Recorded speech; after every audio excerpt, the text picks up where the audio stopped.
Yofi, bonsoir à toutes et à tous. On est très content de se retrouver sur l'InMode. Je vous invite à liker la page YouTube, à vous abonner. C'est le deuxième cours dont le Rav Ackerman va nous parler de la prière en temps de guerre.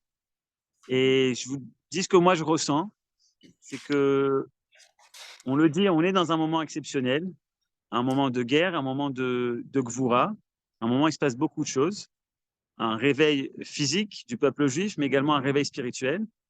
Et la difficulté que moi j'ai personnellement, c'est à garder ce moment exceptionnel. Ça veut dire que tu peux être dans un moment d'adrénaline, d'exceptionnel pendant 2, 3 jours, une semaine, mais là, ça fait plus d'un mois. Et donc, ce qu'on doit faire, à mon avis, c'est instaurer une routine qui est en même temps une routine et qui est en même temps exceptionnelle. Et je crois que ce que tu nous enseignes, Rav Ackerman, ça va un petit peu dans ça. C'est-à-dire que on garde la prière qu'on a de façon journalière, peut-être qu'on rajoute quelques prières, mais qu'on doit, dans cette routine, rajouter des choses, peut-être des cavanotes qui sont de l'ordre de l'exception du moment historique qu'on est en train de vivre. Donc, je vous invite à écouter ceux qui n'ont pas vu la semaine dernière, un cours très profond et émouvant. Et on attend donc la suite. Bechavod Arav. Toda Rabba, Erev Tov Yosef aussi. Toda Rabba à Johan pour Et ces beaux mots d'introduction et je suis tout à fait d'accord. J'adhère complètement à ce que tu as dit, il faut le dire. C'est-à-dire, ce que tu as dit de routine de guerre, c'est la feuille de route. Et, euh, et nachon, c'est-à-dire de pouvoir vraiment mettre. Toda Rabba. Qu'est-ce que je voulais dire, Johan? j'ai oublié les Nishmat, Abba, Aviv Mori, Eliaou ben Aaron. Il y avait bien sûr, c'est Michel et Gérard Salanès, et il y avait une demande sur un des groupes. Rav, j'ai pas eu le temps de voir. Je crois que c'est Evelyne Guez qui est là, si elle peut ouvrir son micro. Elle a dit que c'est son Ouais. beau-père aussi. Alors, dis-moi Et comment il s'appelle? j'ai pas le nom ici. Non, Evelyne. Joseph, Joseph Ben Bachla. Ben Bachla ou Bachna? Bachla. Bachla. D'accord. Bachla. Shayom Yom Pekidach Meshnato, d'après ce Moi que... aussi, j'ai une amie qui est décédée jeudi soir. Elle s'appelle Francine Esther Bat Avraham Avinu. Alors, je réitère quand même, tout d'abord que tout le limoud, c'est toujours les Ilou Nishmat, Michel et Gérald Sananès, et aussi les Ilou Nishmat Eliaou. Je crois qu'il a dit Eliaou Ben Aaron, Bodbol, Johan, cherche Exact. pas. On peut Et je l'avais déjà ajouter, dit. on Et, peut ajouter ce soir, c'est l'année de ma sœur, Yehudit Batrafsa. Yehudit, Batrafsa. Hamsa, et les autres, je l'ai dit par oral, parce que sinon ça prendrait tout le temps. Ça. Les Ilou Nishmat, donc de Yosef Ben Machla et Francine Esther Bat Avraham Avinu. Alors après ça, de nouveau, jusqu'à ce qu'on commence le cours, il faut dire que toute notre limoud, il est le Srout Am Israël, et je vais lire les choses Echad Achrei Hasheni. D'abord le Refoua Shlema, Shkola Aptsuim Vanifgaim Shel Milchama Zor, Refoua Hanefesh, Refoua Haguf. Vetocham, je signale malgré tout, bien qu'on ne peut pas signaler tout le monde, mais Elisha Yehuda Ben Mori Verabi Arav Yaakov Vrut Medan, le Rav Yaakov Medan est mon maître de Tanakh, de Alon Chou, de la Yeshiva de Haretzion. C'est le Rosh Yeshiva de Haretzion. Et comme une grande partie de vous le savez, malheureusement son fils est très gravement blessé. Donc, anachnu mamash mitpalelim lerfuato betor kol shar abtsuim de cette guerre-là. Et aussi le Pidyon kol achatufim birtsuat Haza, ou shmira alem, shakadosh hu yishmor alem jusqu'à ce qu'ils reviennent. Et le nikmat damam shel kol hachayalim v'chol hatzadikim שנרצחו על קדושת השם, זיכרונם לברכה, ולשמירה על כל חיילינו, והצלחת צבאנו וצבא ישראל במלחמה זו, כמו שכתוב, כי אדוני אלוהיכם ההולך עמכם להילחם לכם עם אויביכם, להושיע אתכם, ואפשר להגיד ונאמר אמן, pour tout ce qu'on est en train d'étudier. Alors, on va continuer dans l'étude de la Tfila, mais si vous me permettez, je vais quand même refaire une toute petite introduction. L'introduction est double. La première, c'est, et vous allez voir là, si vous voulez, le rationnel de ce que je veux rajouter maintenant, que j'avais pas dit la semaine dernière, mais c'est tant mieux parce qu'on ne peut pas faire toutes les introductions la même semaine, sinon ça prend trop de temps. La première, c'est ce qu'on a déjà étudié, c'est que quand on prie la Hamida, on n'est pas dans l'antichambre, on est dans la chambre, c'est-à-dire on est dans le Kodesh HaKodashim. Il faut avoir conscience de la force de la tfila. C'est-à-dire être dans une tfila des Hamida. Alors de nouveau, alvaï que moi j'en ai conscience quand je prie tous les jours. Comme je donne des cours, je me dis mais comment tu peux donner des cours alors que quand tu pries comme un Ahmad. Mais c'est pas grave. J'essaye au moins comme vous de faire un petit peu mieux. Mais en tout cas, il faut se dire quand je suis dans la Hamida, je suis da lifnemi ata omed. Sache devant qui tu es omed. Tu es omed devant Akadosh Baruch Hu. Et si Dieu veut, quand on fera le cours où j'établirai toutes ces choses, je vous montrerai les références même de choses qu'on fait qui n'ont pas de logique au niveau de la halakha, si c'était pas clair qu'on était devant Akadosh Baruch Hu. Or, devant Akadosh Baruch Hu, c'est au niveau, on pourrait dire au niveau spirituel, dans le Kodesh HaKodashim. C'est-à-dire, je pourrais faire référence au geste qu'on fait quand on fait au Shalom Ibroma, ou Shalom Aleinu, Val Kol Israël, et si Dieu veut, on le verra avec des sources. Mais ça, c'est la première chose. C'est-à-dire se dire, quand je prie la Hamida, il y a une force de la Hamida qui est très forte. Alors, vous vous souvenez, là, vous voyez, sur le texte, il y a le film du témoignage d'un soldat sur la Tfila, que Johan avait passé la semaine dernière. En fait, je voulais lui dire de le refaire passer, mais c'est pas grave, vous l'avez sûrement vu et revu, où un soldat dit, vous savez pas combien on voit des miracles, et vous savez pas combien on sent que c'est les Tfilos de Ham Israël qui est derrière nous, qui nous donne la force et le courage de se battre. Alors donc, mamash, il faut pas avoir trop de modestie quand on prie. Il faut se dire que nos prières, elles sont importantes. C'est-à-dire après, les gens qui sont sceptiques, ben tant pis, ils ont qu'à prendre de l'antiseptique. Et donc, pour ça, dans l'introduction, ce que je voulais dire, la deuxième, c'est un texte très important. Et je vous le transmets, bien entendu, tout ce que je vous dis, c'est pas pour l'étude, c'est pour la prière. C'est-à-dire ce que je veux dire dans le sens des choses auxquelles je me confronte, et j'imagine que la plupart des gens ici se confrontent, des choses simples. C'est qu'il y a un texte dans le Ari HaKadosh, dans le Sha'ar HaKavanot, au tout début du Sha'ar HaKavanot. Sha'ar HaKavanot, c'est le texte du Harizal, l'enseignement du Harizal. Bien entendu, celui qui l'a écrit, c'est Rabbi Chaim Vital, mais c'est pas important. Ce qui est important, c'est savoir, c'est l'enseignement du Harizal. Sha'ar HaKavanot qui parle justement des kavanot de la prière et des fêtes. En fait, qui est le livre sur les kavanot, d'après les kabbalistes, sur la première partie du Shulchan Aruch qui s'appelle Orach Chaim, c'est-à-dire le cycle de l'année, toutes les fêtes, Shabbat, les fêtes, et puis les prières. Et au tout début, il dit que dans la mesure où tu es, alors écoutez bien ce que je vous dis, dans la mesure où tu es en face de Akadosh Baruch Hu, tu n'as pas le droit d'être triste. Tu n'as pas le droit de pleurer, tu n'as pas le droit d'être triste, tu n'as pas le droit de faire la tête. C'est-à-dire, tu es obligé d'être au moins souriant, Veliot Besimcha. Maintenant, vous comprenez pourquoi je vous dis ces choses-là, parce que par des temps qui sont comme ça, c'est difficile. Dès que tu vas bien prier, c'est-à-dire dès que tu vas vraiment rentrer dans la prière et dire les mots que tu dis avec Havana, alors c'est sûr qu'il y a des moments au milieu de la tfila où ça va être difficile. Tu as prié par exemple pour les ptsuim dans Refaïnu, tu dis c'est pas possible, je suis obligé disons d'être en état on pourrait dire si vous voulez, de compassion, etc. Donc, en état d'être mitragesh, d'émotion. Alors, comment est-ce possible? Eh bien, en fait, tout d'abord, ce serait impossible s'il n'y avait pas un moment où on pouvait exprimer aussi sa tristesse, sa colère, son affliction, etc. Alors, le moment, et ça on l'étudiera si Dieu veut, de manière organisée, quand on prendra tout le développement de l'Amida, c'est ce qu'on appelle les Tachanun. Et c'est pour ça que je vais vous donner l'expression la plus belle là-dessus, c'est qu'à un moment dans les Tachanunim, on fait, pour les Ashkenazim, on fait comme ça, vous savez, on se met comme ça sur la table, vous avez remarqué, et pour les Sfaradim, on n'a pas le droit de le faire d'après la Kabbalah, mais on s'assoit sur la chaise quand même. C'est-à-dire, vous savez que c'est la différence entre pour ceux qui savent, entre Ashkenazim et Sfaradim, mais ceci dit, ça s'appelle Nefilat Apayim. Je vous traduis le mot Nefilat Apayim, ça veut dire que notre face tombe. C'est-à-dire, c'est Lama naflu panecha. La première fois que ça apparaît, c'est lorsque Hachem s'adresse à Caïn, après qu'il ait tué Evel. Il dit Lama naflu panecha, c'est-à-dire il lui dit pourquoi tu es prosterné, c'est ça? Non, pas prosterné, consterné. Oui, ou prostré, etc. Mais la Nefilat Apayim, c'est toutes on pourrait dire les dimensions possibles d'un état négatif. C'est-à-dire, on peut être triste, on peut être en colère, on peut être déprimé, on peut pleurer, etc.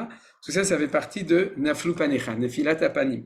Parce que le contraire de Nefilat Apaim, c'est avoir la figure droite, c'est-à-dire que d'être droit, de se présenter devant. Quelqu'un qui est en Nefilat Apaim, c'est quelqu'un qui baisse la tête par tristesse, qui baisse la tête parce qu'il est en état de défaite ou en état de consternation, de déprime, tout ce que vous voulez. C'est ça les connotations de Nefilat Apaim. Donc, en fait, il y a un temps pour et il y a un temps pour ça. Il y a un temps où on n'a pas le droit, c'est-à-dire pendant la Hamida, et puis un temps, et c'est juste après la Hamida, ça s'appelle Shirita Tzilut. Donc, ça fait partie de la Hamida, c'est-à-dire c'est la suite de la Hamida, dans lequel on te dit, tu t'es retenu pendant toute la Hamida, maintenant laisse, au contraire, c'est le moment où tu peux laisser cours à ces sentiments-là, divers selon chacun, selon les connotations et ce qui se passe.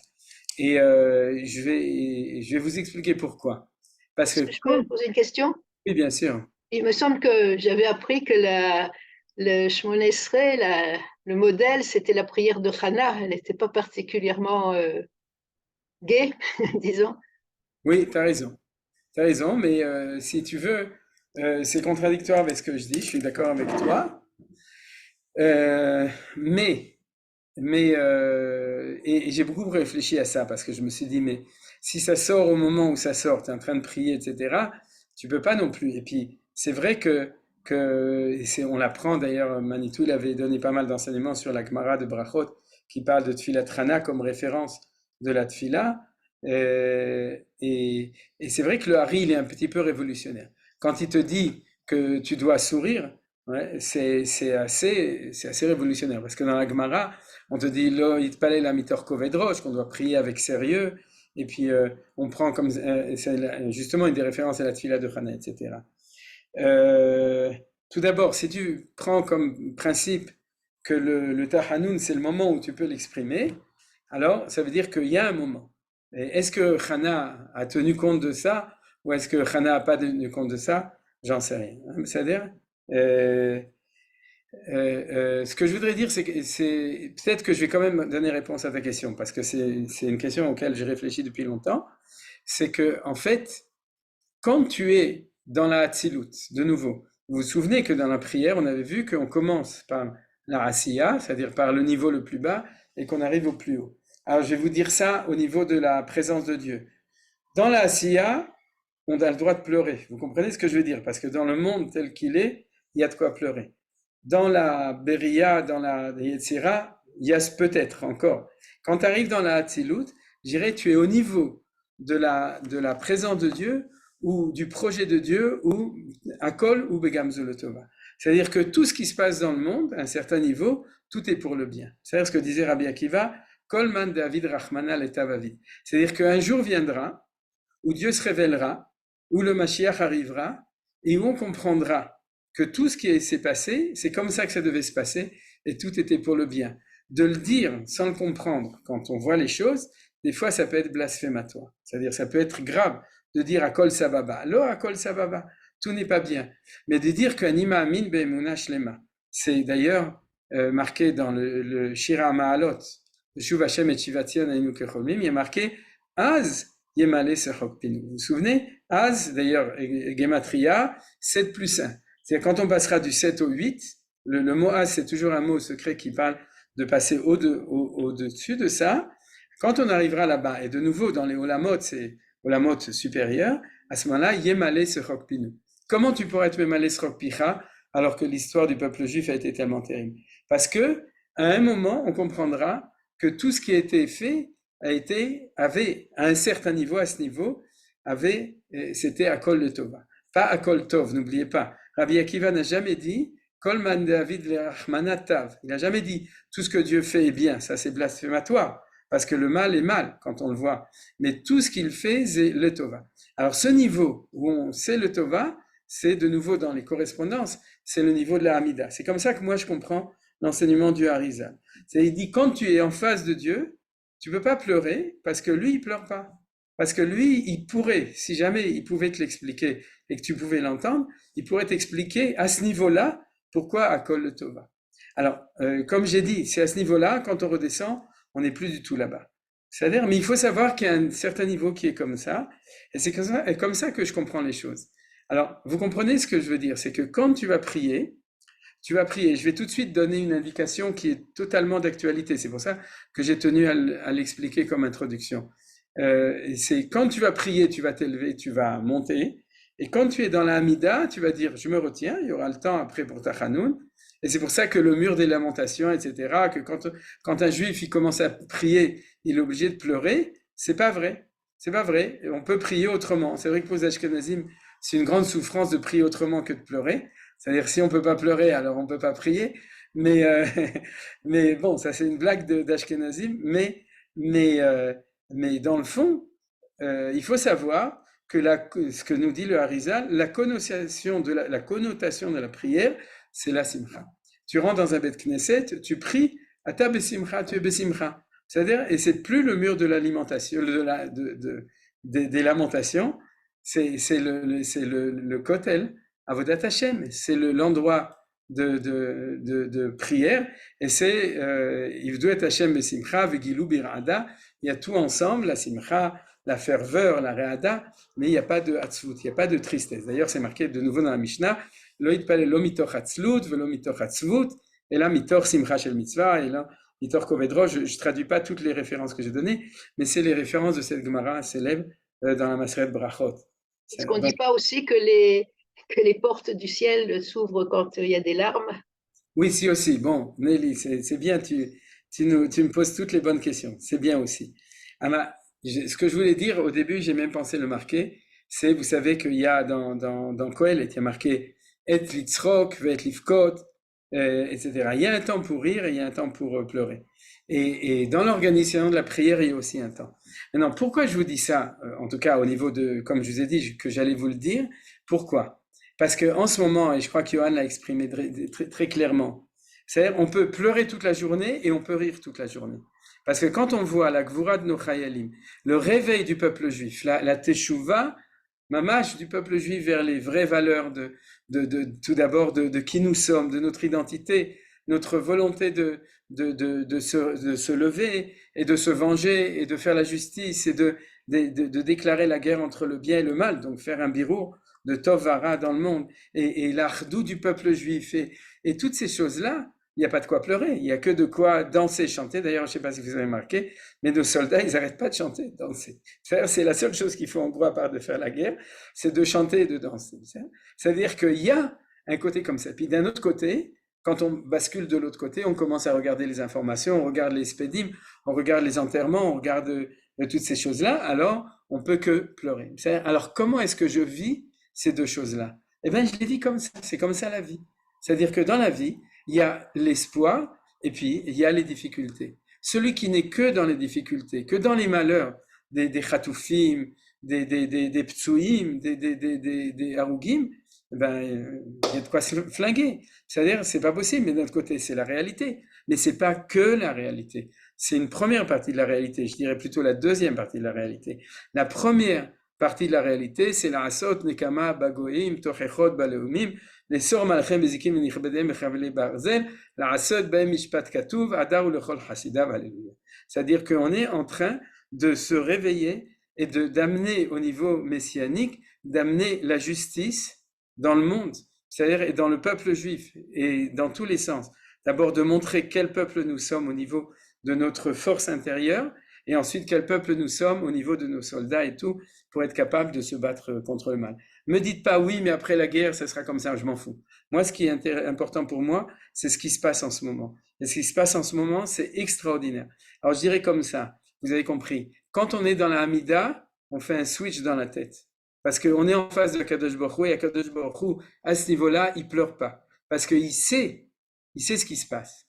Et il sait la grandeur des choses. Et on doit prier à ce niveau-là. Alors, je vous dis pas que si ça sort au moment où ça sort, c'est une faute. Il n'y a pas de faute dans ces choses-là. Si vous avez bien prié, vous êtes bémé dans la tfila, dans la dvekou de la tfila, et qu'à un moment ça sort, ben ça sort. Mais essayez, comme par exemple, vous connaissez peut-être l'histoire de Rabbi Meir, le fait que Shabbat, on n'a pas le droit de pleurer. Vous savez que Shabbat, on ne pleure pas. Et l'histoire de Rabbi Meir, c'est une histoire justement qui correspond à ce qui se passe maintenant. C'est que ses deux fils sont morts pendant Shabbat, et qu'il n'a pas pleuré jusqu'à Motzei Shabbat. C'est-à-dire qu'il a su avoir une gvura extraordinaire de l'Ichvot Shabbat Kodesh, ne pas être capable de... Alors, de nouveau, c'est pas... on est humains, chacun, kol echad, ce qu'il peut faire, ce qu'il réussira à faire. Mais de rentrer dans la tfila en se disant, je ne suis pas dans le mur des lamentations, je suis dans le mur de la Gvura Elokit. Je parle avec Akadosh Baruch Hu, il sait ce qu'il fait, moi je ne sais pas, mais lui il sait, et lui il ne pleure pas à ce niveau-là, et donc moi je regarde le bien, Anivistakal ala Tov, je regarde le positif, et c'est comme ça que je lui parle. C'est ça que je voulais dire à propos de l'enseignement du Harizal et combien c'est tellement important maintenant. Et puis, vous inquiétez pas, c'est-à-dire vous vous dites, ok, c'est-à-dire, je vais finir la Hamida, j'ai le temps pendant Tachanoun, parce que les deux sont vrais, un temps pour chaque chose. On ne peut pas mélanger les choses. Si un soldat qui serait dans la veloute, il ne peut pas combattre. C'est-à-dire, il ne peut pas se battre s'il est dans la déprime, dans la veloute. Et nos soldats, ils sont ni dans la déprime, ni dans la veloute. Ils sont avec une inspiration, mamash, de Akadosh Baruch Hu, de Otzma, de puissance, de Ratzon, de Simcha. Vous le voyez dans tous les petits films. C'est quelque chose d'extraordinaire. Nous, on est derrière, on est des parents, on est des grands-parents. On est à un autre stade de notre vie. On vit les choses différemment. Mais Akadosh Baruch Hu, il a fait les choses comme ça. Et dans la Hamida, donc, on est dans le Zman, dans le moment de la Hamida Lifnei Hashem. Souvenez-vous. Donc, c'est-à-dire, imaginez-vous quelqu'un qui rentre devant un roi et qui commence à pleurnicher.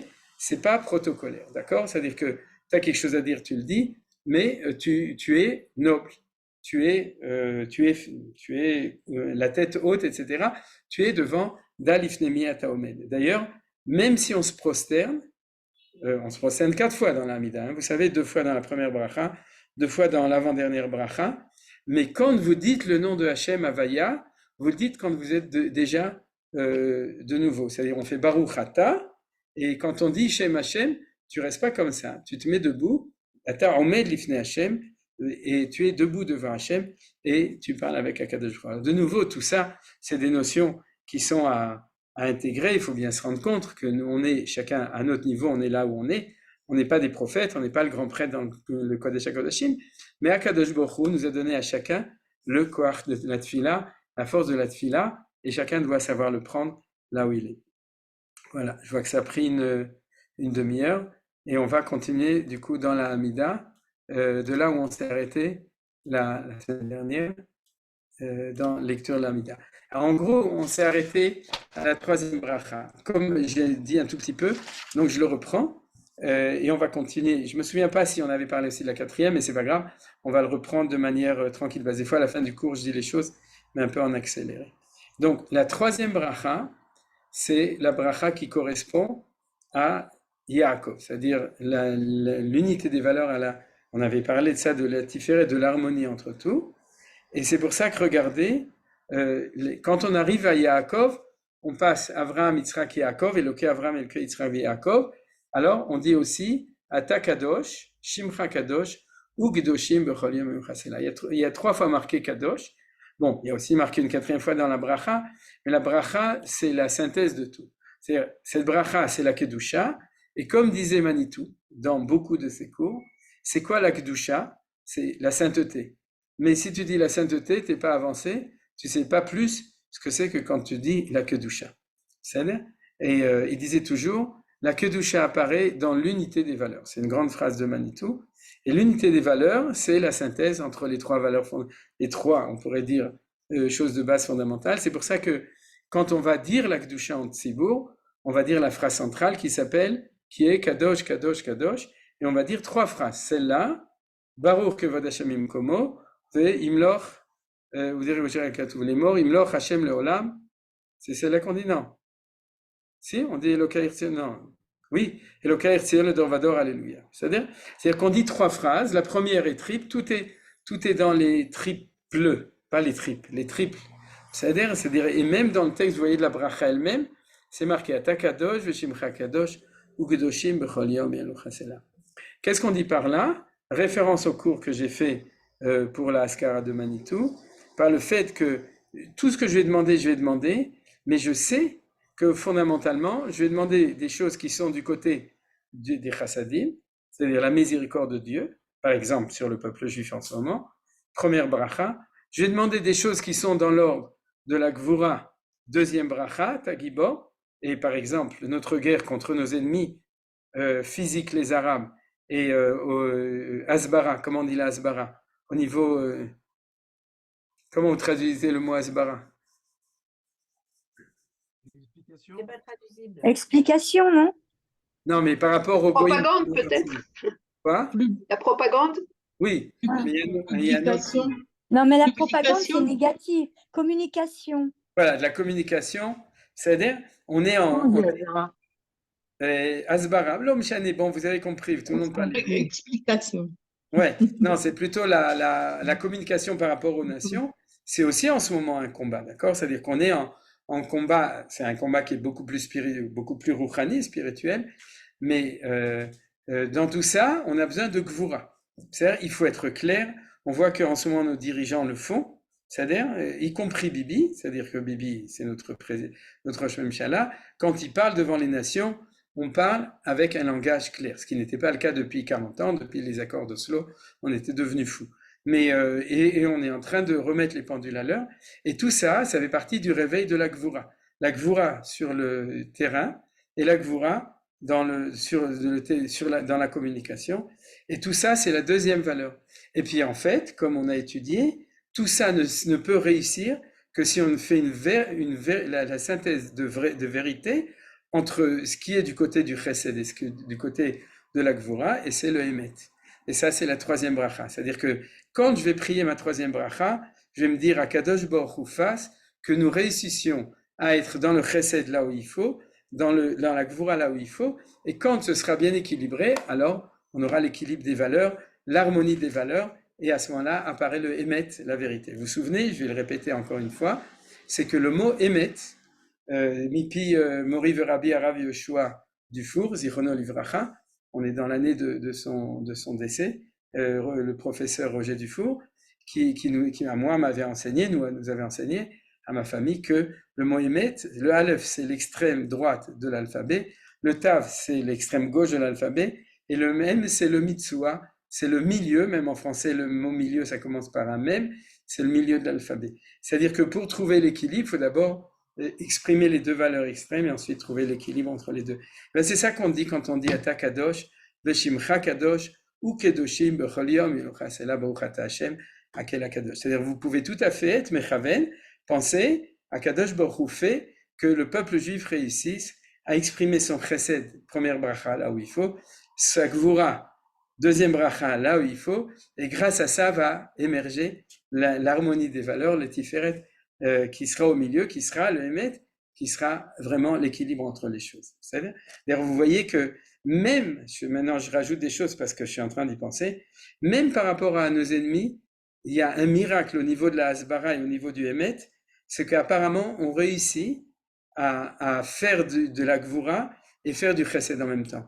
Le fait qu'on a réussi contre le Hamas à faire passer toute la population vers le sud pour pouvoir écraser le Hamas dans le nord, c'est un miracle. C'est un vrai miracle. C'est quelque chose d'extraordinaire. Et c'est du génie. C'est de réussir à montrer au monde qu'on est dans le chesed et dans la gvura, les deux ensemble, même vis-à-vis de ça. C'est là que se trouve l'équation. C'est-à-dire, ils nous reprochent de ne pas être chesed, on montre qu'on est chesed, que nos oivim, ils sont des rechaïm, et on réussit à faire des choses comme ça. C'est quelque chose d'extraordinaire. C'est que, d'ailleurs, je veux le dire dans les mots, le peuple de Gaza s'est rendu. C'est-à-dire, les Mechablim ne se sont pas rendus. La reddition, c'est-à-dire avec le drapeau blanc, c'est que tu acceptes la loi de Tzahal et pas la loi du Hamas. C'est-à-dire, ils ont levé les mains. Mais c'est un miracle, on a gagné la moitié de la guerre avec ça. C'est-à-dire, on a gagné déjà la guerre par rapport à Azatim, et en face de ça, on baisera Hashem, on gagnera aussi la guerre. En tout cas, s'ils veulent écouter, sinon c'est pas notre problème, parce que nous, on est dans notre émet. Mais s'ils veulent nous écouter par rapport à l'Occident pseudo-moral qui nous met des couchottes de morale, des questions de morale, selon leur morale à eux, on en a déjà parlé.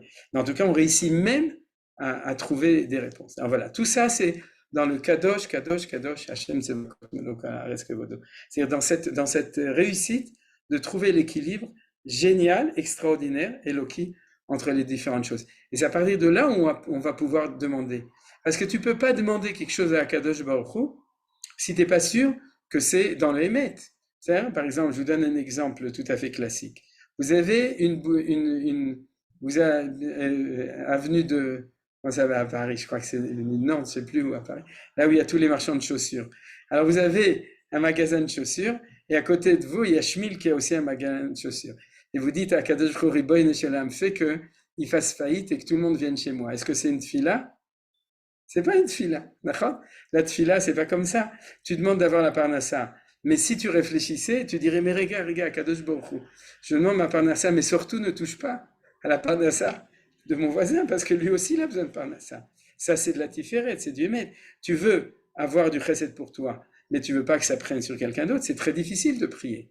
C'est très difficile. Souvent, à la fin, quand tu réfléchis, tu dis, tu sais quoi, Kadosh Baruch Hu, t'as ces mashtarot, fais ce qui est bien, parce que moi, quand je réfléchis, je ne sais pas toujours exactement ce qui est le mieux. C'est-à-dire, on est toujours excité, fait que ce shidour, il marche. Et si ce shidour, c'est pas fait pour marcher, si c'est un autre qui est fait pour marcher, c'est pas celui-là. Celui-là, c'est elle est bien pour quelqu'un d'autre et pas pour mon fils. Est-ce que c'est bien de prier, d'insister pour que ce soit le bon? J'en sais rien, nous le disons souvent. C'est pour ça que dans l'introduction à la tfila, ça c'est le sens de la Takadosh, où on demande que les choses elles soient équilibrées. Alors je vais continuer avec la bracha suivante, qui a tachoné la dame d'At.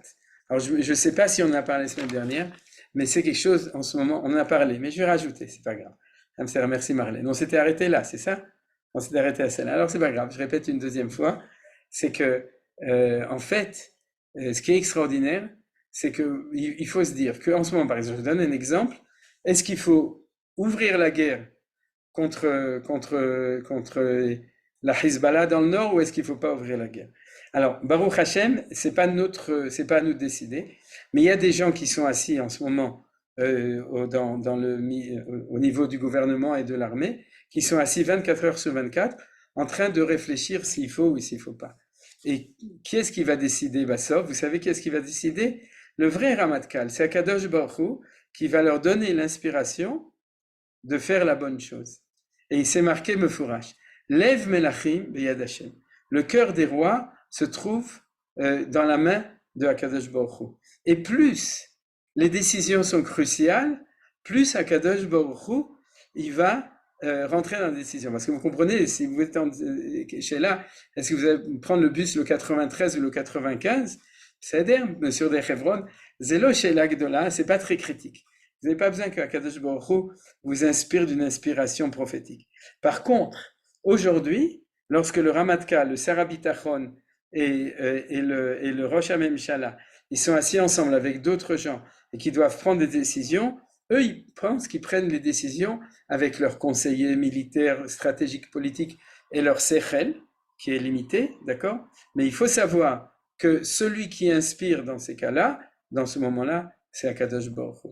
Et c'est pour ça que la première bracha de la tfila, c'est Atachoné la dame da'at ou melamed l'enosh bina. Et notre marshava, c'est pas pour nous, comme à l'époque où on passait notre bac ou nos examens, on disait Akadosh Baruch Hu, donne-nous du sechel pour qu'on réussisse, ou quand on étudie la Torah. En ce moment, il faut être mechaven, que Akadosh Baruch Hu inspire nos dirigeants, et qu'il les inspire, il les inspire de toute façon, mais que Bémet, il leur donne qu'il leur donne la sagesse de prendre les bonnes décisions. Et comme je l'ai dit, c'est tellement intense au niveau de la réalité en ce moment, que c'est des décisions de vie ou de mort du peuple juif.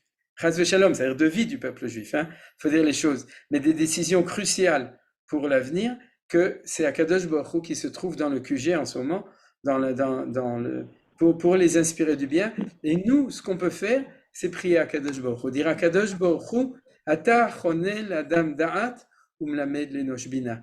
Donne-leur la chokhma et la bina pour que la décision qu'ils vont prendre, c'est la décision que tu sais qui est la meilleure décision qu'il faut prendre. Et regardez d'ailleurs que ici, tout d'un coup, on voit les trois mots, c'est pour ça que je les ai mis en rouge, en couleurs différentes.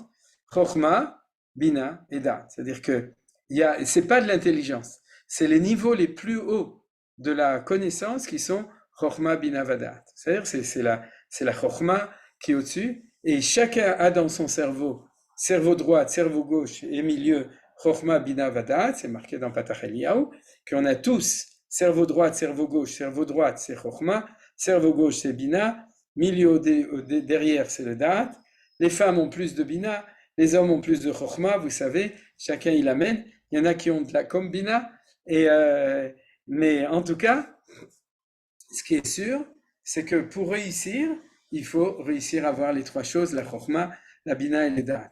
Alors je sais qu'il y a des nusraot chez les Ashkenazim où on dit da'at, bina ve askel. Je ne sais pas pourquoi, chez les Ashkenazim et Ashkenazim. Chez les Sfaradim et les Sfard, les Chassidim, on dit chokhma, bina, da'at, et c'est exact. Alors pourquoi on finit par da'at? Parce que tout descend dans le da'at. Et pour que ça puisse descendre en bas, le cerveau droit et le cerveau gauche, ils doivent descendre ici derrière, et puis ensuite ils doivent passer dans le corps pour être opératifs. C'est-à-dire que cette chokhma, après, elle doit arriver à l'opératif. Mais on commence par là. On commence par le haut, on commence pas par le bas. On commence pas par dire fais que Hachem, que l'obus qui est dans le tank du premier qui est devant va toucher le mechablim. Ça, c'est la fin du processus. Le début du processus, c'est qu'on demande à Kadosh Baruch Hu que la chokhma et la bina et la da'at qu'il puisse donner à nos dirigeants. Voilà, ça c'est ce que je voulais dire au niveau du pshat de la tfila. Alors, oui, vas-y. Si les dirigeants, et c'est pas eux qui décident, mais c'est Hachem, alors ils n'ont pas besoin finalement quelle que soit leur intelligence, leur chokhma, bina, vedat, c'est Hachem qui les fait décider. Alors non, c'est bien que tu poses la question. Ça fait 2000 ans que Dieu, il inspire, mais il inspire par des tsinorotes qui sont de Touma, c'est-à-dire par des rois, des goïms, etc. C'est la première fois depuis 1948 ou depuis qu'il y a l'État d'Israël que les kelim, pour recevoir la chokhma et la bina et le da de Akadosh Baruch Hu, c'est des juifs qui veulent le bien du peuple juif. C'est-à-dire, tu comprends? Et qui ont les moyens d'appuyer sur les boutons pour envoyer l'aviation après. C'est-à-dire que eux, comme toi, aide-toi, le ciel t'aidera. Si tu veux la parnassa, alors je vais faire le même cours, je vais dire mais c'est Akadosh Baruch Hu qui donne la parnassa. Donc tu vas rester dans ta si belle cuisine qu'on voit derrière toi? Non. Tu vas aller chercher ta parnassa. C'est-à-dire? Eh bien c'est la même chose. Pour que l'influx de Chokhma, Bina, Vada de Akadosh Baruch Hu puisse descendre dans le monde, il faut des gens qui font marcher leur Chokhma, Bina, Vada à eux, et en sachant que c'est dans leur réflexion rationnelle, c'est-à-dire de Chokhma, Bina, Vada à eux, c'est-à-dire selon les définitions de ce que c'est, que va pouvoir s'installer la Chokhma, Bina, Vada de Akadosh Baruch Hu. S'il n'y a pas de kelim, il n'y a rien à faire. S'il n'y a pas de réceptacle, aussi il y a à faire, mais du coup ça va du côté de Kelim Tmeim, c'est-à-dire des réceptacles, des Malchum Olam. Il n'y a pas marqué Lev Melech Israël B'Yad Hashem, marqué Lev Melachim B'Yad Hashem, c'est-à-dire que Biden, il est aussi inspiré par Dieu, mais il n'invoque pas le Dieu d'Israël pour être inspiré. Dans le meilleur des cas, il va invoquer le Dieu des chrétiens, il n'est pas trop loin, d'accord? Dans le pire des cas, il va dire je décide au nom d'une certaine morale ou de certaines choses, etc. Mais il va quand même être inspiré. Ce qui est Begadol aujourd'hui, ce qui est le plus extraordinaire, c'est de se dire que actuellement, ouais, les mochot, les mochot, donc les esprits qui le font, ils le font le Shem Shamaim. C'est-à-dire, il n'y a pas un dirigeant aujourd'hui qui pense à lui. Il pense que au Am Israël et à Tzalat Am Israël. C'est-à-dire chacun avec ses opinions. C'est-à-dire, d'ailleurs, qui sont tous, en gros, ceux que j'entends, quand j'entends ceux qui dirigent, c'est-à-dire Bibi et Gantz et le Ramatkal, etc. Aujourd'hui, ils sont comme nous, ils sont tous Baalei Tshuva, ils sont tous avec une vision que ce qui est important, c'est Yeshuat Israël, Atzalat Israël, du peuple d'Israël, de la terre d'Israël. Alors, je rentre pas dans la politique. Ça, la politique, il y a des petites discussions entre eux. Mais ils le disent, c'est un front commun et c'est une marche à va. D'ailleurs, le front, c'est Makom HaMochin, c'est l'endroit des Mochin. Leurs Mochin, ils sont dans Yeshuat Israël, ils sont le Shem Shamaim. Et du coup, c'est clair qu'Akadosh Baruch Hu, il va nous aider. C'est-à-dire, il nous aide. Il faut lui demander d'aider encore un petit peu. C'est-à-dire, est-ce que par exemple, quand on étudie a posteriori de l'histoire, est-ce que Golda Meir et Arik Sharon, ils étaient inspirés ou ils n'ont pas été inspirés en 73? Est-ce que Moshe Dayan, il était inspiré? C'est-à-dire, j'irai plus loin que ça. Je l'ai gardé peut-être pour un cours à l'occasion, mais à ce moment-là, je le développerai. Ça s'appelle du Ruach Hashem. C'est-à-dire, lorsqu'un dirigeant militaire prend la bonne décision, dans le Tanakh, ça s'appelle Ruach Hashem. C'est-à-dire qu'il est inspiré directement par Akadosh Baruch Hu. C'est une des formes de prophétie. Et le Rav Tzviuda avait écrit que de notre temps, cette forme de prophétie, elle existe. C'est-à-dire, c'est ce qui se passe en ce moment. Donc, il faut pas être, je ne dis pas par rapport à ce que tu as dit Nelly, mais de manière générale, comme je vous ai dit, il ne faut pas être mésalzel. C'est-à-dire, il ne faut pas rapetisser la grandeur des événements. C'est-à-dire, il ne faut pas rapetisser la force de notre prière, il ne faut pas rapetisser la grandeur des événements par ultra ultra-rationalisme, pas ultra-nationalisme, mais ultra-rationalisme. C'est-à-dire on a peur d'être trop mystique, et donc du coup, il faut qu'on ramène ça, non, mais non, c'est pas comme ça, etc. On a le droit d'être Makir Banes, c'est-à-dire de voir les miracles, d'être inspiré par les miracles, de se sentir lié avec la grandeur de l'événement, etc. Alors donc, la bracha suivante, les deux brachot suivantes, sont des brachot sur la teshuva et la slicha. Vous voyez, la suivante c'est la teshuva, et Arotse Bitshuva, et la suivante Hanun Envahi l'Isloach. La vérité, c'est que c'est un couple de brachot. Il y a beaucoup de brachot, on le verra quand on étudiera, qui vont par couple de brachot. Pourquoi? Parce que la teshuva, c'est la préparation à la slicha. C'est-à-dire qu'à Kadosh Baruch Hu, il pardonne, mais il pardonne, il te demande, toi, de faire ton pas. D'ailleurs, la première bracha, c'est pas que Hachem nous fait faire teshuva. Il y a marqué Arotse Bitshuva. C'est-à-dire, on prie pour que le Ratzon Eloki de teshuva inspire les gens pour eux-mêmes vouloir teshuva. Mais il n'y a pas marqué Marzir Bitshuva, comme il y a marqué Marzir Shrinato, celui qui ramène sa Shrina, il n'y a pas marqué ramène-nous à la Torah. Si, au début on dit Ashivenu Avinu, mais on insiste sur le fait que nous ayons le Ratzon, nous ayons la volonté de teshuva. Et grâce à ça, Akadosh Baruch Hu, il va donner la Selicha. Maintenant, pourquoi cet ordre-là après la date? Alors, de nouveau, la Gemara, on va l'étudier dans ma Sechet Megillah, elle donne tout un développement expliqué de tout ça, mais je vous l'explique en résumé de manière très rationnelle et de manière simple. C'est parce que la bracha suivante, c'est la bracha sur la guerre actuelle. Regardez la bracha, ça c'est la grande bracha, c'est Re'ena ve'onienu, regarde notre souffrance, Veriv arrivenu et combat notre combat, ou Ma'er. Vous regarderez bien l'Amida, vous verrez que le mot Ma'er apparaît au moins 5 ou 6 fois dans la Amida. Dans le Nussar Sfaradi, il y en a un tout petit peu plus que dans le Nussar Ashkenazi, mais de manière générale, c'est un mot assez obsessif que les Chachamim ont mis dans l'Amida. Pourquoi? Parce qu'on sait que les choses y vont arriver. Seulement, on demande à Kadosh Baruch Hu, si c'est possible, si tu peux un petit peu accélérer. Ça n'a pas tellement marché, ça fait 2000 ans qu'on dit Maher et que ça a pris du temps. Mais ça n'empêche qu'on peut continuer à prier pour que les choses se passent de manière miraculeuse plus vite.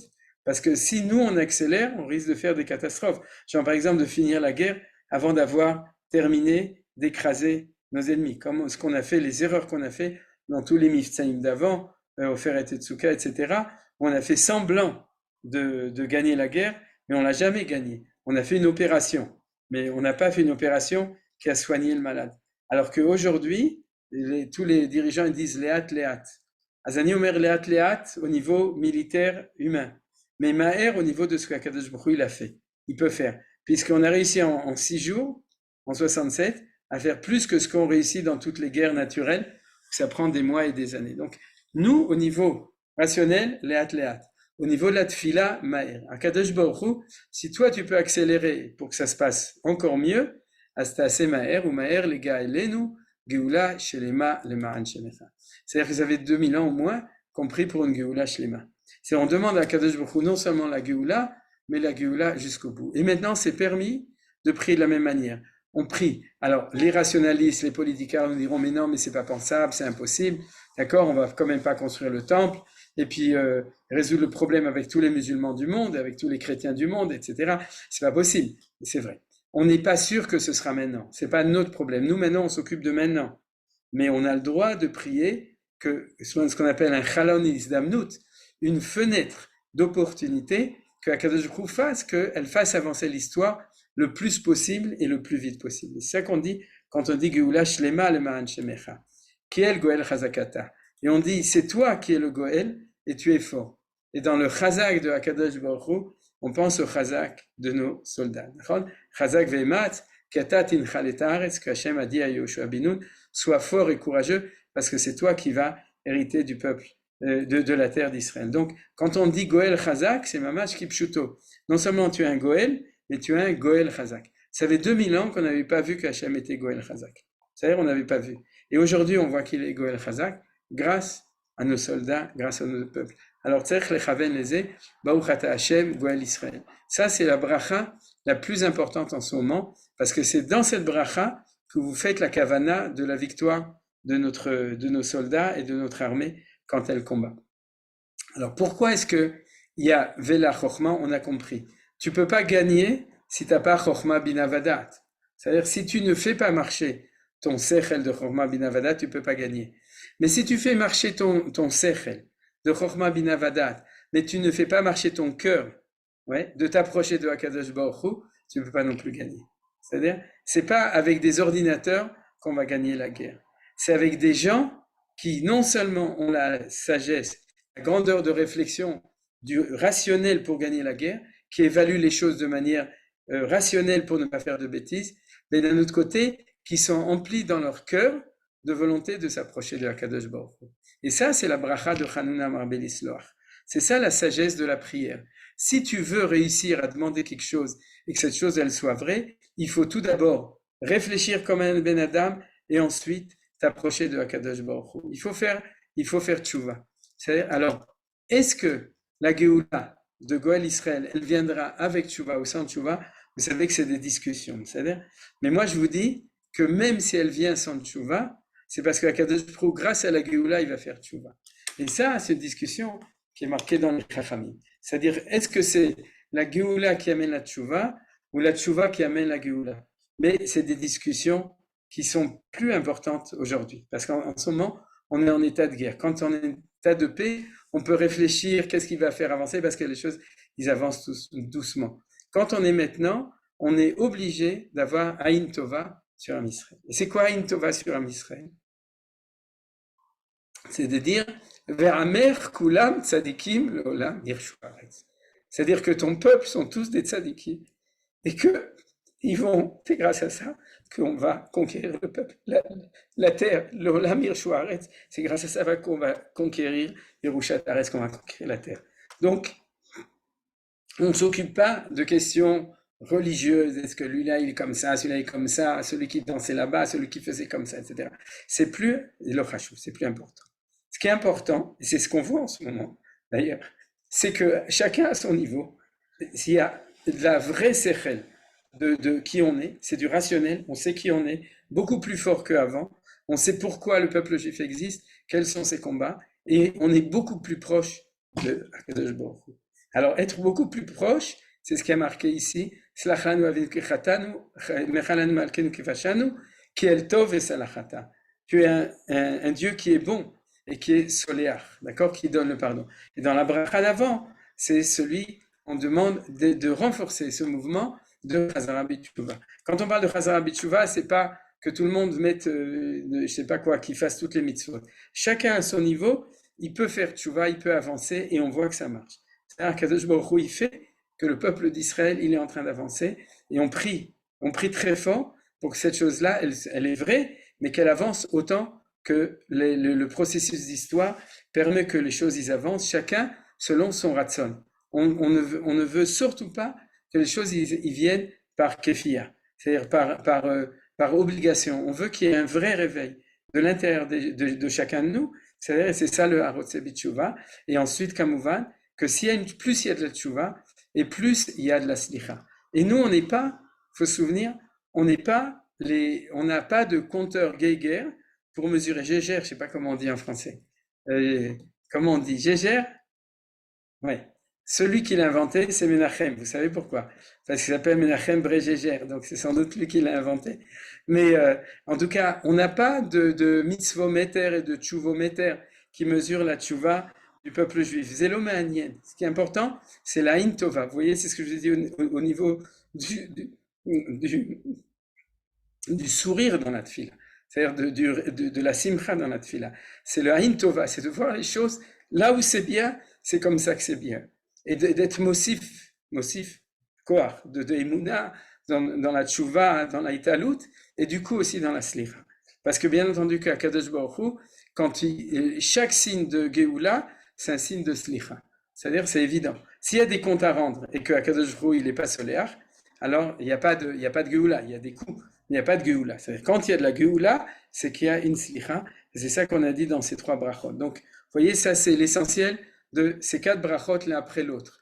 Et je vous rappelle, les 3 premières, c'était l'introduction, c'est les fondements les différentes anagotes de Hachem, le Chesed, le Gvura, le Tiferet, le Emet, et ensuite on rentre dans la Tfila selon un ordre bien précis qui est actuellement tellement, comme disait Johan au début de l'introduction, tellement réel, tellement fort et tellement puissant, c'est dans notre Kavana de Tfila.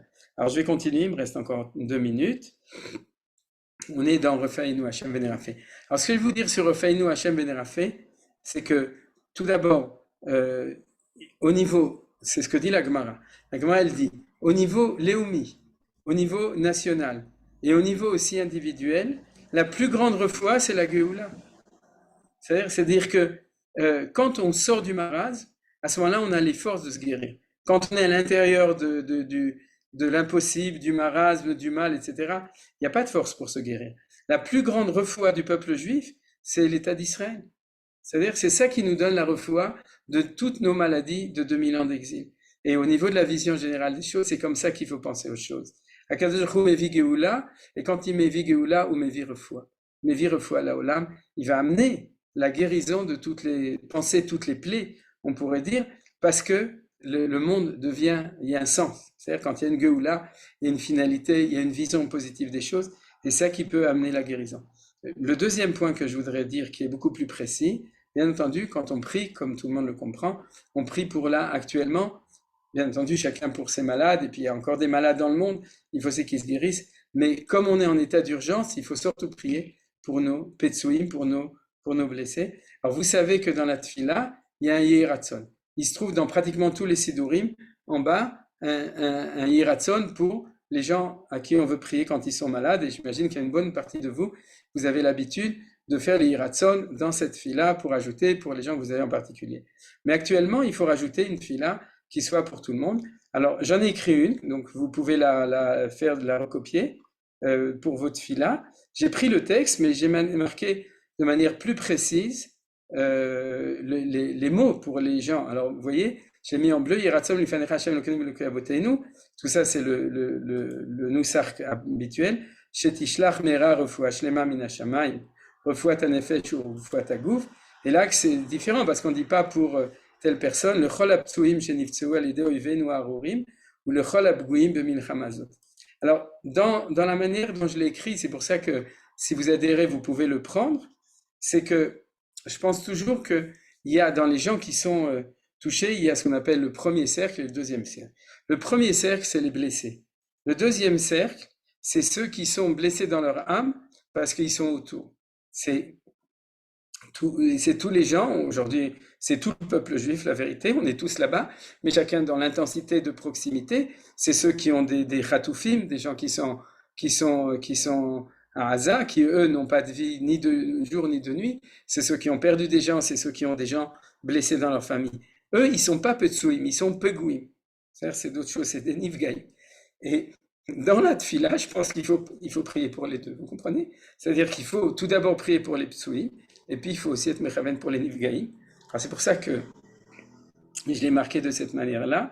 Le Chol HaPtsouim sheniftseu al-yedei oivenu harurim, ou le Chol HaPguim, ou à Nifgaïm, on peut dire Bougoïm, Nifgaïm, vous pouvez choisir le mot que vous préférez.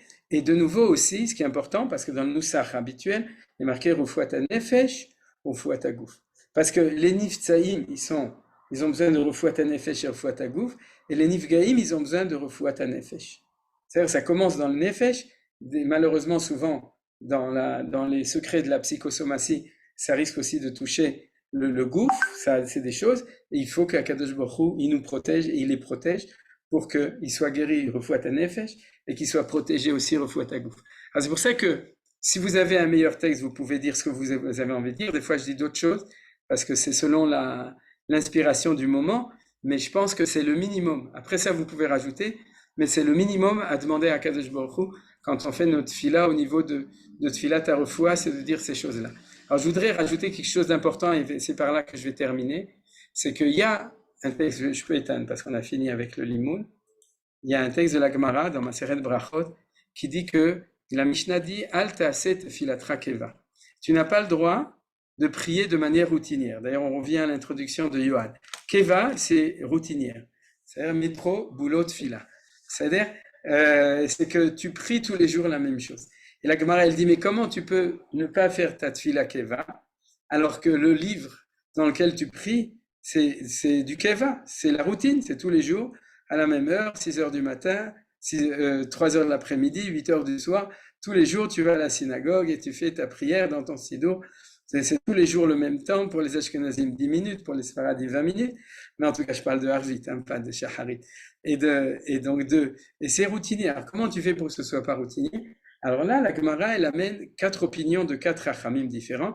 Et je vais vous citer que l'un d'eux, si mes souvenirs sont bons, c'est Rabbi Yossi. Rabbi Yossi dit comme ça. Une tfilat keva, zemi shelo yachol lechadesh badavar.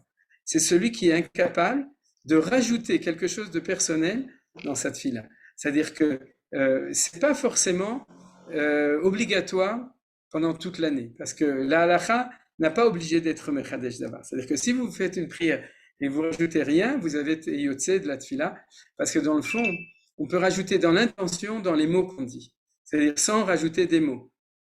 Chaque jour, on peut lire les mots différemment quand on comprend ce qu'on dit, comme je vous ai montré. C'est ce que je vous montre, c'est comment prier une prière de guerre et pas une prière de routine. C'est-à-dire, mais dans les mots qu'on est en train d'étudier. Mais on peut aussi rajouter des mots. Et pour Rabbi aussi, si on ne rajoute pas de mots, on est une tfilat keva. Alors, je pense qu'en ce moment où notre intensité de ferveur de prière pour notre peuple et pour nos soldats et pour tout le monde est tellement forte, je pense que on a tous envie de rajouter des mots. C'est-à-dire, on sent qu'on veut dire les choses. Alors, vous savez, je connais des gens, ils vont au kotel, ils prient en 18 secondes la Hamida, et puis après, ils se rapprochent du kotel, et pendant 2 heures, ils vont pleurer, ils vont prier, ils vont demander à Kadosh Baruch Hu des choses. La vérité, c'est très très bien, mais c'est pas comme ça que nos sages y disent. Nos sages y disent pourquoi? Parce qu'ils sont déjà sortis de la chambre du roi. Vous comprenez ce que je veux dire? Ils ont déjà fini la Hamida. Alors, ils ont prié leur Hamida, Keva, comme habituel, et puis après, ils se réveillent. Réveille-toi au milieu de la Hamida. Pourquoi tu l'as fait? Tu le fais après. Fais-le à l'intérieur de la Hamida. C'est-à-dire que quand vous avez des choses à dire à Kadosh Baruch Hu, dites-lui avec des mots au milieu de votre Hamida. Et où est-ce que l'on le dit? Alors, par exemple, si c'est pour la refoua, là-bas, est-ce que vous avez une prière qui va durer un quart d'heure? Eh bien, priez pendant un quart d'heure. Faites la liste, dites tout ce que vous avez envie de dire dans cette bracha. Si vous savez dans quelle bracha rentrer les choses, par exemple, moi, en ce moment, ce que j'ai jamais fait, j'ai dans Atach Ronel la Dame d'Ad, j'ai demandé que Kadosh Baruch Hu, il inspire nos dirigeants. Ce qu'on a fait dans le cours, je l'ai dit, pas une fois, je l'ai pas dit tous les jours, mais j'ai dit une fois dans l'Amida. Je l'ai mis à l'intérieur parce que j'y pense, je le vis, je vois dans les Hadashot, j'ai envie de le dire. Alors tu le dis au bon moment. Et si vous savez pas où le mettre, parce qu'on n'a pas encore fini toute l'Amida, vous le mettez dans Shomei Tfila. Le Shomei Tfila, c'est le pot dans lequel, le kolbo, dans lequel on peut mettre tout ce qu'on a à rajouter. Donc faites-le, profitez-en et donnez libre cours à ce que vous sentez à l'intérieur. Parce qu'au lieu de le dire à la table du Shabbat en train de râler, ouais, on en a marre, ces trucs, ou de se discuter, ou de se disputer, ou bien de pleurer, et de le dire comme ça, sans pouvoir le dire parce qu'on le sent à l'intérieur de nous, exprimez votre marshava, votre sentiment, et dites-le avec de la tfila. C'est-à-dire, il y en a qui disent dites-le avec des fleurs, mais on le dit dites-le dans la tfila. C'est-à-dire, c'est comme ça que je termine le cours. Et exemple, c'est ce que je vous ai montré à propos de Rofé et Cholé Amo Israël. C'est-à-dire, ouais, Shulamit. Cette prière personnelle, on le fait à voix haute ou toujours comme dans l'Amida Dans l'Amida, on n'a pas le droit d'élever la voix. Et si tu veux dire à voix haute parce que tu es très breslave, c'est-à-dire tu as envie de crier ta tfila, tu peux, mais à ce moment-là, c'est à d'autres moments de la tfila. Tu ne peux pas dans l'Amida crier. C'est-à-dire, de nouveau, c'est le protocole, tu es devant le roi. Tu ne peux pas crier, ça ne se fait pas. C'est-à-dire, si tu as envie de crier, tu peux. Par exemple, en ce moment, quand tu dis Hachem, Hachem, Kel Rachum Vechanoun, ou Yesh Meraba, c'est des moments où on peut le dire fort. C'est-à-dire, pour ceux qui savent. Et puis, si tu as envie de crier, tu peux crier autant que tu veux, à condition que les voisins ne se plaignent pas. C'est-à-dire, mais dans la Mida, il y a une manière, c'est pour ça qu'elle est Belachash. C'est une manière de retenue, parce que tu es devant Akadosh Baruch Hu. C'est-à-dire, tu cries pas. Mais Rav Ackerman, on ne Ouais. peut pas, excusez-moi, on est obligé de l'insérer dans la Hamida, on ne peut pas le dire après? Si. J'ai Ah, on juste. peut. Oui. J'ai pas dit que D'accord. c'était interdit de le dire après. J'ai Ah, juste d'accord. dit que des fois, c'est dommage. J'ai donné un exemple. Tu vois, un Oui. exemple un peu extrême. C'est quelqu'un qui n'a même pas la pensée de le mettre dans la Hamida. C'est-à-dire, il va faire sa Hamida automatique parce Ouais. qu'il a l'habitude. Il va aller au kotel et après, il va. Mais si tu me demandes personnellement, depuis que je connais la halakha, et justement, comme par exemple, bon, dans des temps habituels, si tu vas au Kotel ou pendant les Yamim Noraim, on prie mieux. Mais bon, dans les Yamim Noraim, on rajoute pas des choses. Mais quand tu vas au Kotel, alors plutôt que de mettre mes prières comme je faisais avant quand j'étais devant le Kotel, j'essaye d'être le plus près du Kotel et je les mets dans ma tfila que je fais, Beminyan, dans ma Hamida. Parce Ah, que c'est bien. Je C'est vrai. saurai maintenant, grâce à vous, quoi faire. Mais alors, le passage que vous avez Mais par la pensée écrit là, uniquement, Attends, Rav. attends, Myriam, une seconde, elle était en train de parler. le passage que j'ai fait une capture d'écran, comme ça, demain je le mets. Mais je peux le dire après la Hamida, non? Le Yehi Ratson. Oui, on peut le dire quand on veut. Ah, Mais d'accord. je te donne un exemple. Imagine-toi que tu as un rendez-vous avec le roi d'Angleterre. Avant, on disait la reine d'Angleterre, hein. Aujourd'hui, c'est avec le roi d'Angleterre. Ça fait des années que tu demandes une entrevue et on t'a accordé 2 minutes. Et Oui. puis, parce que tu voulais absolument lui demander quelque chose d'important. Et Mhm. puis, tu lui demandes rien. Et une fois que tu es sorti dehors et que tu es dans la cour, tu dis, s'il te plaît, roi d'Angleterre, fais que il y a la Ah. guérison pour les Petsouim. C'est-à-dire, Ah, d'accord. c'est dommage. C'est-à-dire, D'accord, je comprends. voilà. C'est-à-dire, qu'est-ce que vous voulez dire, Myriam Guigui? Merci Rajouter des beaucoup. mots dans la prière, c'est בוודאי לא ראוי. אז אני כל הזמן שדיברנו עכשיו על להוסיף, זה במחשבה, מהלב. אי אפשר להוסיף משפטים במילים, לא? לא נכון. זה לא נכון. Maintenant, je vais traduire en français la שאלה. C'est une Ah, מחלוקת. je ne me suis pas rendu compte, je parlais hébreu. הכל בסדר, גם אני. Mais c'est une מחלוקת ראשונית. J'ai pas voulu donner l'autre opinion, et comme je vous ai dit, Rabbi aussi, c'est pas la halacha. C'est-à-dire que la halacha, c'est qu'on n'est pas obligé de rajouter. Mais une grande מחלוקת rishonim, est-ce que qui tu es toi pour parler avec Dieu au milieu de la Hamida? C'est-à-dire, c'est la réponse dans l'autre sens. Qui tu es toi, si tu as rendez-vous avec le roi d'Angleterre, pour lui parler de tes problèmes de ta macolette, d'accord, de ta boutique de chaussures. Donc tu vas te prosterner devant le roi, et quand tu seras sorti, tu vas prendre le chambellan, je sais pas comment il s'appelle, le majordome, et puis tu vas lui donner une lettre pour le roi, quoi, ou avant ou après. Mais ça, c'est une grande marloquette. Moi, personnellement, comme je pense qu'on est revenu en Israël et que tout le monde parle avec le roi, c'est-à-dire que on a un phénomène comme ça aujourd'hui que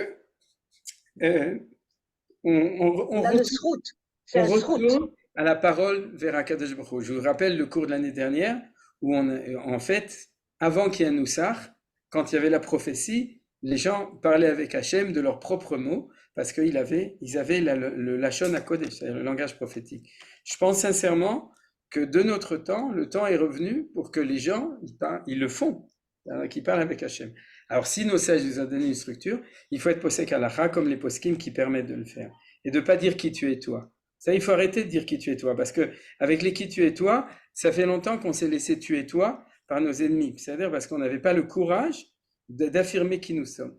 Et cette gvoura, c'est aussi, d'après je suis rave, donc je peux me permettre de le dire au niveau de la halacha, c'est-à-dire d'avoir le droit de prier quand tu connais les règles minimum. C'est-à-dire tu ne vas pas parler dans la bracha sur les malades de ta parnassa. Il faut le dire dans Barech Aleinu.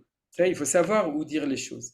Et quand tu ne sais pas, alors tu le dis dans Shomei Tfila. Maintenant, les poskim qui disent que c'est pas Raoui, ils disent que c'est pour ça qu'après Sim Shalom, on a fait une tfila spéciale qui ne fait pas partie des 18 bénédictions, qui s'appelle Elokai, Nutzor, le Shonira, ou Sotam, Idaber, Mirma, et qu'on le fait avant de se retirer de la salle royale, puisqu'on se retire quand on fait les 3 pas en arrière et qu'on fait au Shalom Imomam. Donc les poskim minimalistes, ils disent pas que quand tu as fini, tu vas au kotel et tu pries. Ils disent que tu mets toutes tes demandes avant de faire au Shalom Imomam. Avant de dire You le Ratson Imrefi, tu le dis. Parce qu'ils disent, je peux pas, comment puis-je l'introduire dans les brachot qui ont été écrits par les Nevi'im, etc. Alors, c'est comme si à la fin du protocole officiel, le roi te disait maintenant, tu as fini le protocole officiel, dis ce que tu as à dire, déverse ce que tu as à dire perso. C'est-à-dire personnellement, mais c'est avant de dire au Shalom Imromav, avant de sortir. Alors, de ce point de vue-là, s'il y a des gens qui se sentent plus à l'aise de demander ce qu'ils ont à demander à ce moment-là, avant de dire Iou les Ratson et de faire les 3 pas en arrière, parce qu'ils sentent pas à l'aise de le dire pendant l'Amida, qu'ils le disent à ce moment-là. S'il y a des gens qui, comme moi, préfèrent le dire dans l'Amida comme qui est marqué, comme la halakha pshuta qui est marquée dans la Gemara. Parce que, attends, excuse-moi, dans la Gemara, il n'y a pas marqué de le dire à cet endroit-là. Dans la Gemara, il y a marqué qu'il faut le faire à chaque bracha selon le sujet dont tu veux parler. Si tu veux parler de Parnassa, barech aleinu. Si tu veux parler de Chochma, alors dans la première bracha. Si tu veux parler de Refoua, mais dans la Gemara, c'est marqué comme ça. La raison pour laquelle en exil, on a pris du recul, c'est justement parce qu'en exil, on était en défaite de soi. C'est-à-dire, on était en sous-estimation de qui on était, parce qu'on était vraiment écrasé par l'égoïsme et par l'histoire. Donc, même dans la Hamida, on ne se permettait pas. Mais aujourd'hui, à mon sens, ça fait partie du retour à une fila authentique de revenir à ça. C'est-à-dire, c'est la réponse. Merci pour la remarque de Myriam. De Myriam Guigui, ça a permis de préciser ma pensée. Gedge. Myriam Gedge. Gedge. Ah, slicha. Mais il faut que Pas tu grave. un petit un je là-bas, un yud. Faut qu'on le Voilà, sache. oui, absolument. La première fois. Jusqu'à maintenant, j'ai toujours pensé que c'était Guigui. Maintenant, je sais que c'est Gedge. Top, vous avez encore une question, sinon il faut qu'on s'arrête. Juste une question rapide. Je n'ai pas pu faire les Tehillim que je prie d'habitude pour les soldats. Est-ce que je peux le faire la nuit, maintenant? C'est une bonne question. D'abord, après minuit ou un quart, tu peux le faire sans problème. Si tu restes réveillé plus longtemps, alors t'as qu'à le faire, parce que c'est après Chatzot. Après Chatzot, c'est Zman de Chassadim, donc c'est très bien de faire à ce moment-là. Si tu tiens absolument à le faire avant, je vais te dire, si c'est du régulier, essaye de ne pas rentrer là-dedans, parce que tu es Sfarad et que tu fais attention au Inyanim de Kabbalah. Si c'est urgent, parce que par exemple, on dit dans le Réchet, maintenant il faut dire vite Tehillim, parce qu'il y a quelque chose, il n'y a pas de Kabbalah, il faut le faire à ce moment-là. C'est-à-dire, donc s'il y a une urgence, alors on peut le faire sans problème à ce moment-là. C'est à mon avis, hein, je n'ai pas à vérifier, juste c'est comme ça que je me suis fait l'ordre dans la tête des choses. S'il n'y a pas d'urgence, c'est ce que tu dis régulièrement, alors essaye de le faire avant ou essaye de le faire après minuit moins le quart, si tu restes réveillé. Sinon, alors fais-le maintenant parce que comme Alpi Aniglé, il n'y a pas d'interdiction. Et puis on pourrait dire qu'en ce moment, il y a beaucoup de chassadim sur le peuple juif de Akadosh Baruch Hu, donc même avant minuit, il y a plus de chassadim que de gvurot. Comme par exemple, il y a les jours de fête. Les jours de fête, on peut faire Tehillim, parce qu'il n'y a pas de gvurot et des chassadim le vendredi soir et les fêtes, etc. Donc peut-être que maintenant aussi, il faudrait demander aux kabbalistes pour qu'ils nous disent quoi faire. Les rêves Rosh Chodesh, alors on peut lire Tehillim, je pense, non? Quoi? Ah, aujourd'hui, oui, il n'y a pas de problème. Il y a tant de gens qui lisent Tehillim à rêve Rosh Chodesh.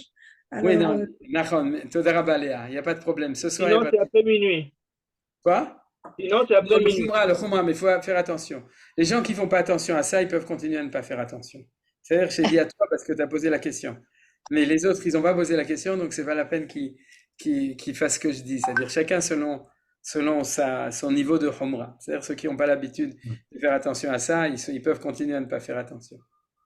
Ce qu'on ajoute, c'est juste dans les passages qui sont des demandes. On peut pas, parce que par exemple ce que tu as dit sur Kadosh, etc. On peut pas ajouter là. C'est seulement dans les Non, c'est bien que tu le dises. demandes. Dans les 3 premiers et 3 derniers, on ne peut pas rajouter. Dans les tfilot de Shabbat, on ne peut pas rajouter. Et de Chag, c'est-à-dire les tfilot qui sont Moussaf demain, on ne peut pas rajouter. C'est-à-dire on peut rajouter que dans les 12 brachot qui sont 12-13 brachot du milieu uniquement. Sinon, on n'a pas le droit de rajouter. Ou bien, comme j'ai dit, à la fin. Shalom, j'ai beaucoup aimé ton insertion dans les Faïmou. Pourquoi tu ne termines pas comme c'est dans les tefillah qu'on ajoute, parce que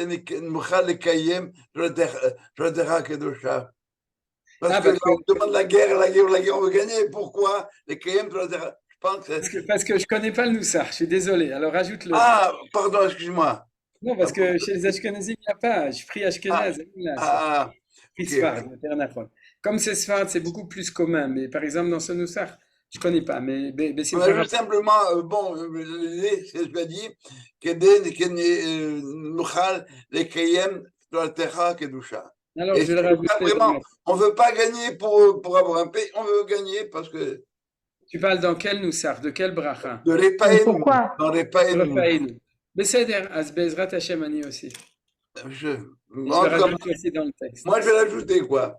Beseder, Chazakou Baruch. Toda. Bon, je suis obligé d'arrêter. Bezrat Hashem, on se retrouve. On n'a pas fini. Donc, il y aura encore un cours sur la Hamida la semaine prochaine. Vezrat Hashem, Merci beaucoup. comme ça, la semaine dernière. Toda Rabba. Mention de Maher à Passionnant. Et Chodesh Tov. Chodesh Tov, Chodesh Chodesh Tov. Tov. Chodesh Tov, Chodesh Tov. le mot de victoire. Amen, amen. Amen. Amir, t'as un petit peu de maladie. Chodesh Tov.